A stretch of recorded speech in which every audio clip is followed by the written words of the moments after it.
জাবালে নূরের শিক্ষাটা কি, এখানে কি হয়েছিল? আল্লাহ রসুল সাল্লাল্লাহু আলাইহি ওয়াসাল্লাম হিলফুল ফুজুল গঠন করলেন যে সমাজের মধ্যে এত অনাচার, কন্যা সন্তানদেরকে দাফন দেওয়া হয়, মানে একদম জীবন্ত কবর দেওয়া হয়, যারা বড়লোক আছে তারা ছোট যারা আছে তাদেরকে জুলুম করে, এই যে নানান অনাচার।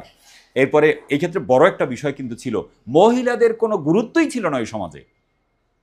এই বিষয়গুলো আল্লাহ রসুল দেখে সহ্য করতে পারলেন না, যেটার একটা সমাধান হওয়া দরকার। যুবকদের নিয়ে হিলফুল ফুজুল গঠন করলেন, আল্লাহ রসুল সফল হলেন না। চিন্তা করতে থাকলেন, কোথায় গিয়ে চিন্তা করলেন? ওই জায়গায়, ওই যে জাবালি নূরের মধ্যে একটা গুহা, হেরা গুহা, সেই জায়গায় ধ্যান করতেন যে কিভাবে করা যায়, কিভাবে করা যায়। তখন তো আল্লাহকে ওই রকম চিনতেন না আল্লাহ রসুল, যে তার বিধানের মাধ্যমে করা যায়।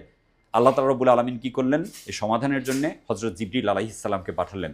কদরের রাতে আল্লাহ রসুলের কাছে আসলেন, তাকে বলেছেন তুমি পড়ো।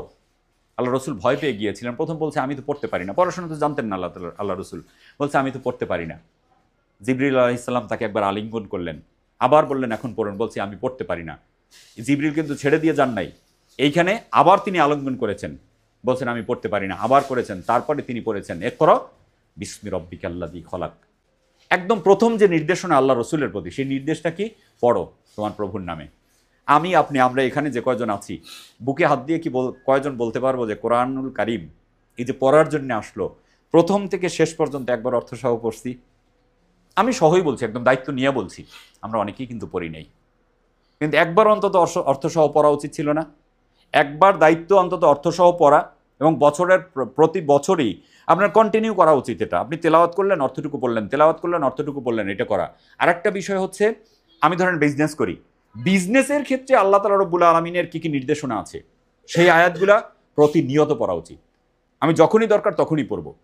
আপনার সন্তান বিয়ের বয়স হয়েছে, আপনার চিন্তা করা উচিত কোরআন এবং হাদিসে বিয়ে সংক্রান্ত কি কি বিষয় আছে, কি কি বিধিনিষেধ আছে, এর বাইরে আপনি যেতে পারবেন না। ওটা কোরআন এবং হাদিস থেকেই আপনাকে শিখতে হবে। আপনি খুঁজে পাচ্ছেন না, তখন আলেমের সহযোগিতা নেন।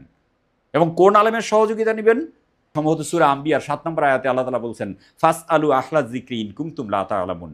তোমরা যে বিষয় জানো না সেই বিষয়ে ওই আলেমের কাছে যাও যার কাছে কোরআনের জ্ঞান আছে, ওহির জ্ঞান আছে, তার কাছে ওহির জ্ঞান কোরআন এবং হাদিস, তার কাছ থেকে এই বিষয়গুলো জানা। আপনি চাকরি করছেন, এই চাকরির ক্ষেত্রে কি বিধিনিষেধ আছে আল্লাহ রসুলের, সেগুলো জানা উচিত। আপনি সংসার পরিচালনা করছেন, এই ক্ষেত্রে কি কি বিধিনিষেধ আছে সেগুলো জানা উচিত। ওই প্রথম যে নির্দেশনা ছিল কোরআন মানা, কোরআন জানা, আল্লাহর নামে পড়া, সেই পড়াটা আপনাকে পড়তে হবে। আজকে থেকে কি আমরা সিদ্ধান্ত নিতে পারি না যে প্রতিদিন অন্তত 2টা 4টা 5টা? আপনি প্রচন্ড ব্যস্ত, আজকে অনেক সুযোগ আছে, কাল কিয়ামতের দিন আমাদের ছাড়বেন না, আমার দাদা হয়তো বা ছাড় পাবে, সোহেল ভাইয়ের আব্বা হয়তো বা ছাড় পাবে, আমার বাবা হয়তো বা ছাড় পাবে। কেন জানেন? তার সময় এরকম একদম সার্চ করলেই সাথে সাথে কোরআনুল কারীমের আয়াত চলে আসতো না? আসতো। আপনি যদি এখন সার্চ করেন, আপনার নেট থাকে যে এই বিষয়ের উপরে কোরআন হাদিস কি বলে, অনেক টপিক পাবেন। ওই সময় তো তার সুযোগ ছিল না।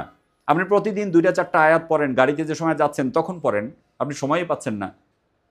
যখন আপনি শুইতে যাবেন তখন বাচ্চা কাচ্চা নিয়ে এটা পড়েন। 10টা মিনিট, 15 মিনিট, 20 মিনিট কি খরচ করা যাবে না? অবশ্যই করা যাবে। আপনাদের প্রতি আবেদন থাকবে, আমরা কোরআন পড়বো। না হলে এই যে জাবালে নূরে অনেকে ওঠে না, একদম বৃথা, কোনো লাভই নাই। জাবালে নূরে ওঠার মধ্যে কোনো সওয়াব আছে? কোনো সওয়াব নাই। আমরা যে ট্যুরটা দিয়ে আসছি, যদি শিক্ষা গ্রহণ করতে পারি তাইলে সওয়াব আছে, নাইলে ঘুরে আসলাম, ওই গাড়ি ভাড়াটাও ফাও। বিষয়টা বুঝছেন? এজন্য আমার অনুরোধ থাকবে, জাবালে নূরে যেহেতু গেছি, আমরা সবাই কোরআন পড়বো।